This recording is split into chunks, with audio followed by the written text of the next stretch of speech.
Bom, pessoal, já vou me desculpar pela qualidade do vídeo, mas se eu quero compartilhar o mapa, esse é o recurso que eu encontrei, tá? Se vocês souberem de outras formas que eu possa colocar a imagem do vídeo e legenda, que eu também queria colocar a legenda de uma forma simples para idosos confusos com tecnologias, deixa para mim nos comentários, por favor, que eu tenho bastante dificuldade com essas coisas. Mas buscamos melhorar, né? Já tô melhorando o áudio, né? Tô tentando. Então é isso, tá, gente? Mas vamos ao que interessa. A análise do mapa do Bolsonaro, que eu vou fazer hoje com vocês, ela não tem a intenção de falar, olha, ele vai ganhar, ele não vai ganhar. Eu já expus essa minha opinião nas minhas outras redes sociais, tá? Escrevo em forma de texto, converso com alunos. Eu posso pensar em fazer um vídeo em relação a isso, mas meu interesse não é ganhar crédito como as visões da Raven aqui, porque, né, enfim, eu gosto de passar conteúdo para vocês informativo, tá? Simbólico, astrologia, esse é o objetivo do meu canal, tá? Então eu vou compartilhar com vocês aqui o mapa. Jair Messias Bolsonaro, ele nasceu no dia 21 de março de 1955, em Araçatuba, né, às 14h45, né, às 2h45 da tarde. Então, o sol dele está a 0 graus e 20 minutos de Áries, o ascendente está a 23h41 de Câncer, né, a lua dele está a 28h52 de Aquário, e eu sempre gosto de começar as minhas análises de mapa astral pelo momento de começo da vida da pessoa, né? Então, naturalmente, eu gosto de começar com a gestação, né? Esse é um trufo, né? Um segredinho que eu tenho, né? Então, a gente vê que tem algumas dificuldades que teve ali no período gestacional, tá? Até mais ou menos metade da gestação teve problemas. E por que eu falo da gestação? Porque a gestação é a formação do indivíduo. Então, vai caracterizar a capacidade dele de se sentir bem, de planejamento, de acolhimento, né? A primeira relação do indivíduo com o mundo, ok? Então, se a gente vê que tem algumas questões que a mãe dele talvez tenha se sentido rejeitada, excluída, com dificuldade, né?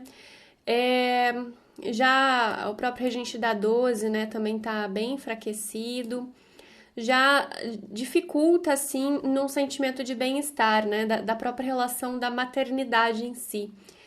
E talvez ela tenha uma... Isso é especulativo, tá, gente? Eu não sei a biografia, eu não sei, nunca conversei com a mãe do Bolsonaro, então eu não tenho como verificar essas informações, tá? É mais a título pra gente conhecer o que o mapa tá mostrando, tá? Mas isso foi, de certa forma, um pouco recuperado, né? Ou uma tentativa de melhora, né? Depois dos 6 meses de gestação para o final. Mas isso acarretou numa certa dificuldade também no próprio nascimento, né? Pode ter tido uma dificuldade de respirar, engolido água do parto, né? Ou até mesmo uma quase morte no parto. Então tem um contato ali com uma relação de fim da vida, né? Da possibilidade do fim da vida. Então teve algumas complicações ali, tá? E isso caracteriza uma ação que talvez não, a princípio, não seja tão espontânea e assertiva. Ela é bem voltada para a prudência, né? É uma ação que ela busca muito uma segurança ou agir simplesmente quando é realmente necessário. Só que nem sempre isso acontece. Às vezes acontece de ações é, é, muito rápidas, né, bruscas e assim imprevisíveis, né? A gente tem Urano no ascendente. É claro que com o tempo isso pode ser muito bem adaptado e consertado, tá? Principalmente se a pessoa estiver exercitando a ação no sentido marcial, ou seja, se ela faz arte marcial, se ela entra para um grupo militar, um grupo policial, se ela exercita a marcialidade dela, ela tem esse potencial de equilibrar a ação, o começo, o princípio, enfim, todas essas características marciais, ok? E o próprio Marte estando no meio do céu pode indicar profissões marciais, né? O Bolsonaro foi militar durante um bom tempo, né? Então ele conseguiu exercitar esse princípio marcial que ajudou muito nesse desenvolvimento, né, dessa questão marcial dele. E outra coisa interessante, né, é que ele tem um temperamento bem fleumático, porque a gente vai ver aqui ponto para fleuma, a fase da lua também é bem fleumática. Então aí a gente já tem 3 pontos para fleuma. Depois a gente vai ter a estação do Sol sanguínea. E o Senhor da Natividade, a gente pode ficar entre Júpiter e o Sol, né, que eles estão domiciliados. Mas o Sol também vai ter por triplicidade, então ele acaba tendo mais dignidade do que o Júpiter, mesmo que o Júpiter esteja angular. Então é um pontinhozinho para cólera. De qualquer forma, ele já tem 3 pontos aqui, né, para fleuma, e a fleuma, ela é a água, né? A água, ela se adapta ao meio, ela se adapta às situações, às circunstâncias, se você joga minha água aqui, ela vai se esparramar pelo lugar, se eu não coloco margens para ela. Se eu coloco minha água dentro de um recipiente, ela vai se moldar conforme aquele recipiente, ela tende ao nível, né, daquele recipiente. Então, da mesma forma, o fleumático, ele vai passar por mudanças e transformações muito basicamente conforme o ambiente em que ele se insere, né? E como a gente vê que talvez tenha tido uma dificuldade no período gestacional, né? A mãe um pouco em busca do pai e o pai talvez com um pouco de dificuldade ali, né? Então tem uma certa dificuldade ali nessa questão de família, né? Alguma questão, talvez uma inversão de papéis ali, né? Uma dificuldade com a mãe, com figuras femininas, que eu já vou explicar um pouquinho melhor, né? Então, a própria relação dele parece ser extremamente colérico, né? Mas porque ele se envolveu muito durante a vida em um ambiente militar. Então, ele se adapta àquilo. E, claro, também pelo próprio Marte, está bem evidenciado no mapa, mas mesmo assim, com o passar da vida, ele não abandonou esse Júpiter angular. E o que esse Júpiter angular quer nos dizer? Júpiter, ele está inclusive exaltado no signo de Câncer, né? Que é um signo feminino, de água, cardinal. Então, ele vai falar não só das questões, assim, familiares, esse ar maternal, esse ar de nutrição, de cuidado, de preservação da vida, mas com o Júpiter ali ele traz extrema fertilidade, preservação da família, né? Também outras questões como a ligação entre as pessoas. Então, eu conheço uma pessoa que é boa nisso e tem outra pessoa precisando desse serviço, então apresentar pessoas, né? Recursos assim que facilitem o bom funcionamento de uma sociedade, de uma convivência entre pessoas. Então, o Júpiter é assim como o planeta, que ele é grande, gasoso, né? Ele possui várias luas, então essas luas, né, são atraídas por sua órbita e ele tem um movimento, obviamente, mais lento, ele é um planeta transpessoal.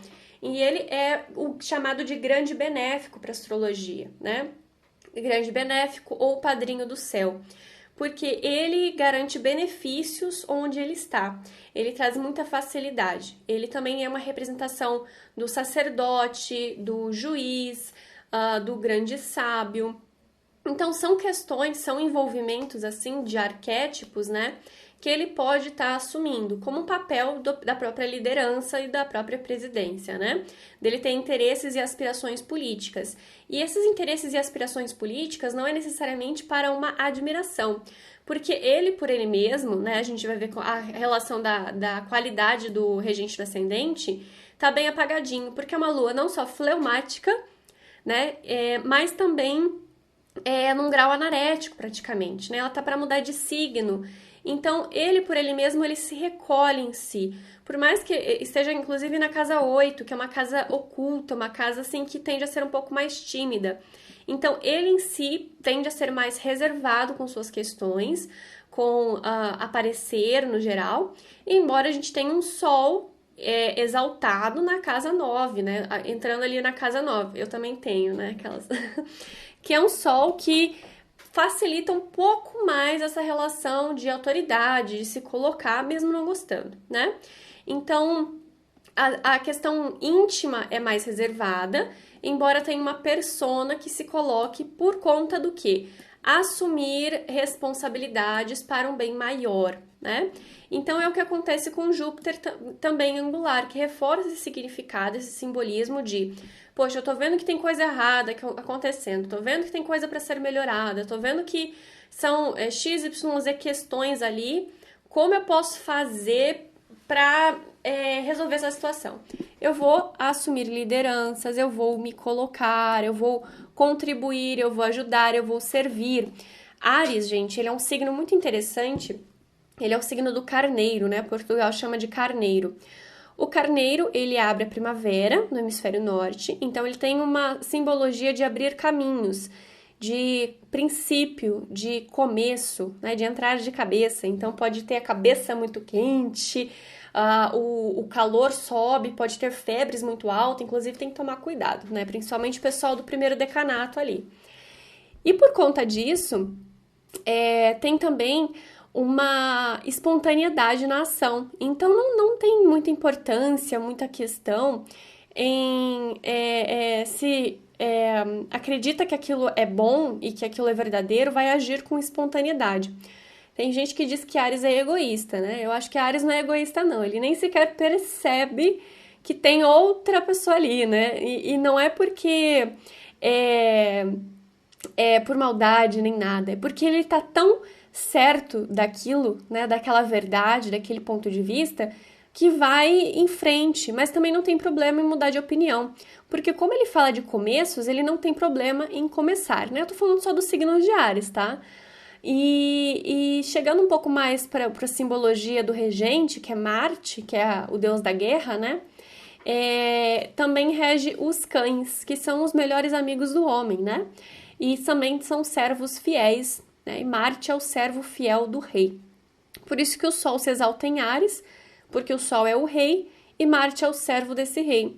Então, é como se o rei fosse um convidado de honra na casa, né, no signo, do caso, do guerreiro. E por isso que o Sol em Áries, ele tende a ser um fiel amigo, extremamente espontâneo para defender aquilo que ele acredita. Aí sim a gente pode continuar essa interpretação dentro do mapa do Bolsonaro, né? Porque além dessa aspiração também religiosa, porque a gente vai ver tanto um Sol de casa 9 quanto um Júpiter em Câncer também no ascendente, uma busca por uma verdade essencial, uma verdade superior, né? E isso é bem interessante, que realmente dentro do que ele acredita, ele não vai ter aquela jogada de será que é por aqui, será que é por ali? Não, mas eu posso fazer isso, posso fazer aquilo. Ah, mas tem esse ponto de vista aqui, aquele lá também é interessante. Não usa palavras para ter dúbias interpretações. Não usa justificativas e nem discursos para tentar agradar a todos.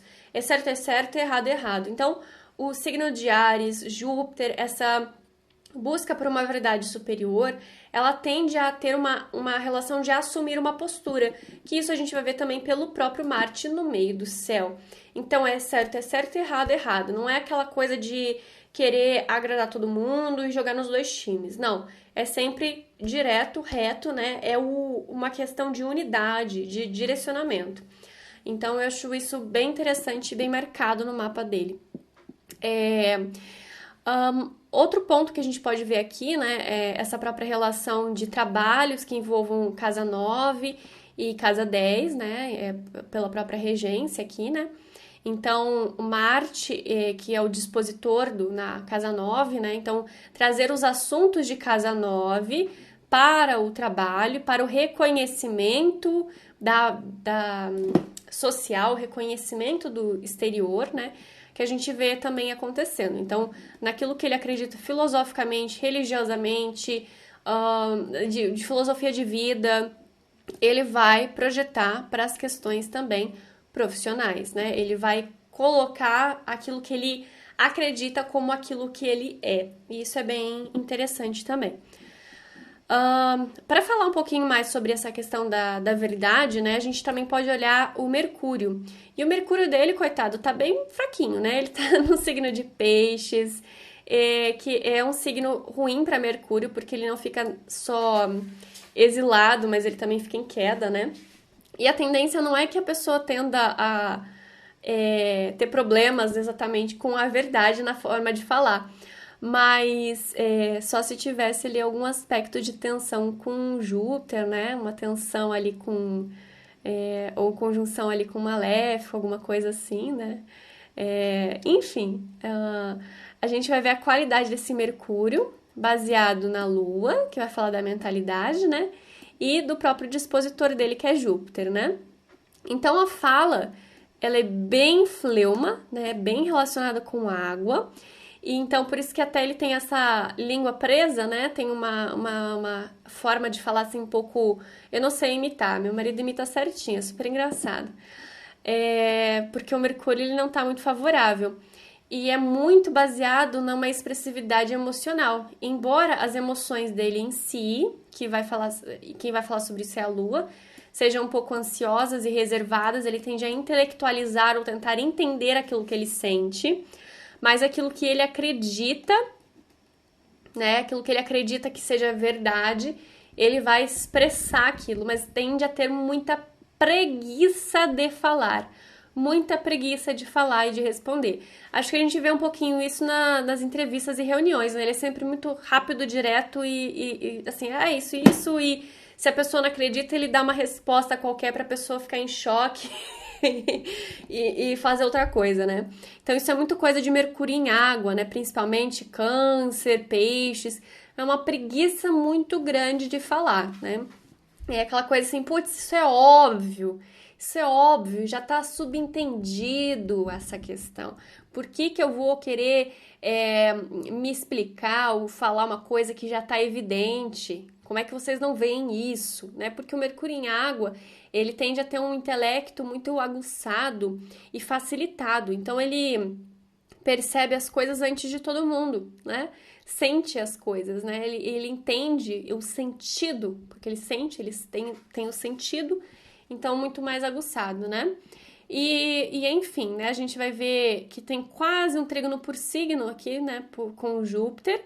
Então, está alinhado com esses princípios, né? Familiares, esses princípios emocionais e ele poderia ser um bom escritor, talvez, né? Porque como tem preguiça de falar, pode ser que se adapte melhor escrevendo. Mas aí dependeria de uma narrativa intelectual que ele poderia ter. Mas como ele tem mais essa evidência militar, ele é mais da ação, né? E da honra e da ação, do que propriamente das artes, né? Inclusive, falando em artes, a gente já pode partir para o assunto de Vênus, né? Fala das artes, da harmonia, do amor e da beleza. Embora ele tenha esse aspecto diplomático de um sol no exterior, né? Um sol relacionado com para fora, para longas viagens, né? Ele até tende a ser reconhecido internacionalmente ou morar fora do país também, né? Pode ter essa facilidade, essa relação com Casa 9, além da religião, né? Do superior, da filosofia, etc. A gente vai ver uma questão aqui de dificuldade no geral com o feminino, tá? Com as mulheres. E por que isso acontece?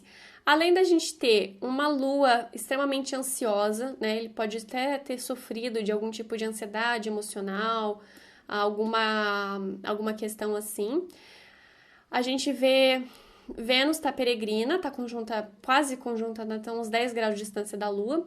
Mas qual que é o problema aqui? Além de estar praticamente no 8º signo, né? A cúspide aqui de Aquário começa aqui, né? A cúspide da casa 8 começa em Aquário, 29,3 de Aquário. A gente vai ter o dispositor, que no caso é Saturno para tradicional e Urano para moderna, aqui no signo de Escorpião, que é um signo de debilidade para a Lua, queda da Lua e exílio de Vênus. E lança uma quadratura para Vênus, uma quadratura aplicativa, tá? Se aplica, se aproxima. Então, uma Vênus quadrada a Saturno pode implicar em muitas dificuldades com relacionamentos, com mulheres. E esse próprio Saturno, ele também rege a casa 7, que são a casa das parcerias. Então, muita dificuldade com parceria, com relacionamentos no geral, com acordos, com pessoas assim que às vezes não vão muito com a cara dele, ou tentam dificultar a vida dele, ou ele não tem muito tato para lidar com as pessoas, principalmente com mulheres, com a figura feminina, né? Pode ser que tenha aprendido ao longo do tempo, mas tende a ter essa dificuldade, tá? Então, não recebe... A Saturno não recebe Vênus e Lua, né? Pelo contrário, traz debilidade para elas. Então, isso pode gerar um pouco de dificuldade com o feminino no geral. Embora ele tenha um planeta masculino num signo feminino, né? Então, também dá pontos para Vênus, mas não ajuda muito, né? E o Júpiter, ele é mais masculino e também dá dignidade para a Lua, né? Mas ainda assim com dificuldade. Então, pela parte profissional, pela projeção, ele vai conseguir demonstrar e honrar as mulheres, porque os planetas aqui, ó, estão em casas externas, né? O ascendente, a projeção pessoal, quem ele é, as ações, as atitudes, né? Aqui, ações, atitudes, questão profissional. São em signos que valorizam Vênus e valorizam a Lua, valorizam a mulher e valorizam a mãe, mas quando vai chegar para conversar com as mulheres em si, tende a ter um pouco de dificuldade, tá? Não conseguir ser muito bem compreendido, né? E a dificuldade também com casamentos e relacionamentos no geral. Embora Saturno regendo a casa 7 e estando aqui na casa 4, pode trazer muita vontade de casar, casamento, né? A família, e ainda faz um trígono bem certinho aqui com Júpiter, né? Que é muito bom. Então, pode indicar até mais de um casamento, que foi o caso, né? E a própria Lua, que rege o ascendente, né? Recebendo aqui Saturno. Então, gosta das mulheres, quer bem as mulheres, quer casar, né? Quer ter parcerias, mas ainda assim, essas parcerias, né? Não são muito bem favorecidas, né? Não favorecem muito ele, que seria representado pela Lua, não favorecem muito as relações no geral. Ele veio mesmo para trabalhar essa relação do eu, do indivíduo, né? Da individualidade. E ele, inclusive, tem um nodo aqui, né? A 1 grau de Capricórnio, e o nodo sul vai ficar a 1 grau de Câncer. O que isso significa? A tendência é ficar preso nessa questão inconsciente, familiar, do aconchego, e o que ele precisa fazer é justamente ir para a prática, se expor. Lembra que eu falei que ele não tem muita vontade de aparecer, mas ele acaba sendo colocado em situações, e porque ele sente a necessidade de colocar ordem nas coisas e melhorar as coisas, ele acaba indo para fora, para o mundo, porque essa parte do mapa, essa parte superior do mapa, né, tem essa relação com o mundo externo, menos a casa 8 e menos a casa 12, tá? Embora se Júpiter aplique já no ascendente por causa da cúspide aqui, que já aplica aqui no ascendente, tá? Ele precisa realmente se responsabilizar, né? Exercitar mais esse Saturno, a responsabilidade, se colocar, né? A gente tem até aqui a constelação de Sagitário, né, que vai pegar aqui umas questões sobre poder, ambição. Então ele tem que exercitar a ambição, não querer ficar só nos bastidores, só dentro de casa, só no conforto do lar, né? Precisa saber se colocar, se responsabilizar, servir. E foi o que ele foi fazendo a vida inteira, né? Se colocando no serviço militar e agora, né, candidato para a presidência novamente. Se elegeu, né? E está sendo candidato para a presidência novamente. Então, ele está exercitando essa questão dos próprios nodos, né? Do próprio desenvolvimento, de certa forma, kármico, né? E os dons que lhe foram dados, tanto o dom de expandir, melhorar, né, elevar, colocar conteúdos aqui religiosos de valores, valores familiares, né, coisas boas, bonitas, benéficas, grandiosas, quanto também, né, de estar a serviço das pessoas, estar a serviço do povo. E aqui a gente vê também um sentimento de pátria, de povo, né, como uma casa 4, além da lua, né, então, também essa projeção aqui para essa questão profissional, né? A casa, o lar, a terra natal, como ele se sente mais bem e mais em casa trabalhando e servindo do que propriamente em casa, tá? E, enfim, gente, é bastante coisa, né? Eu não vou analisar agora as estrelas fixas, né? Mas a gente tem algumas questões bem interessantes aqui, né? Aqui também nesse grau, né? Algumas coisas interessantes. Mas eu vou ficando por aqui, né? Ele tem bastante visão, assim, de futuro, de comunicação ali com tendências, né?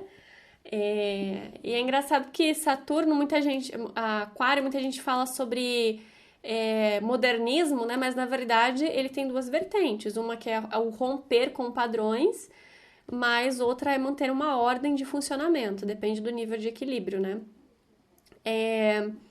Enfim, deixem aqui suas dúvidas, comentários, outras questões que vocês gostariam de ver, né? Também tem uma coisa interessante aqui. Enfim, a gente vai vendo várias coisas, né? Várias coisinhas, porque é muita coisa para ser analisada no mapa. Sempre é muita coisa, né? E a gente pode analisar também o mapa progredido, a revolução solar, pra gente ver também a tendência de onde vai cair os eclipses, onde vai cair os próximos trânsitos, né? A gente tinha o Plutão que estava aqui sambando na cúspide da casa 7 dele, né? Dando muito poder aos inimigos declarados, aos concorrentes, digamos assim, né? E agora ele vai estar direto, então já vai ter passado daqui, a tendência é que amenize as dificuldades e as disputas. Então vai facilitar a maior ordem, né? E vai começar a transitar aqui por Aquário. Vai pegando umas questõezinhas pessoais aqui dele, talvez um pouquinho de questão de saúde, mas eu acho que nada muito grave, não. Enfim, gente, eu vou ficando por aqui. Espero que tenha sido interessante essa análise. Me comprometo a passar mais análises, já tô com algumas ideias de fazer do mapa do Tolkien, né? Talvez eu faça também do mapa do Lula, talvez não, vou fazer do mapa do Lula. Dentro daquilo que a gente acha que é o mapa do Lula, né? Porque nem o mapa dele a gente tem certeza do que é. Mas, enfim, só para título de curiosidade. Vou ficando por aqui e até a próxima. Não deixem de curtir, compartilhar e ver os outros vídeos aqui do canal para aumentar minhas visualizações para eu conseguir monetizar, tá bom, gente? Por favor. Até a próxima.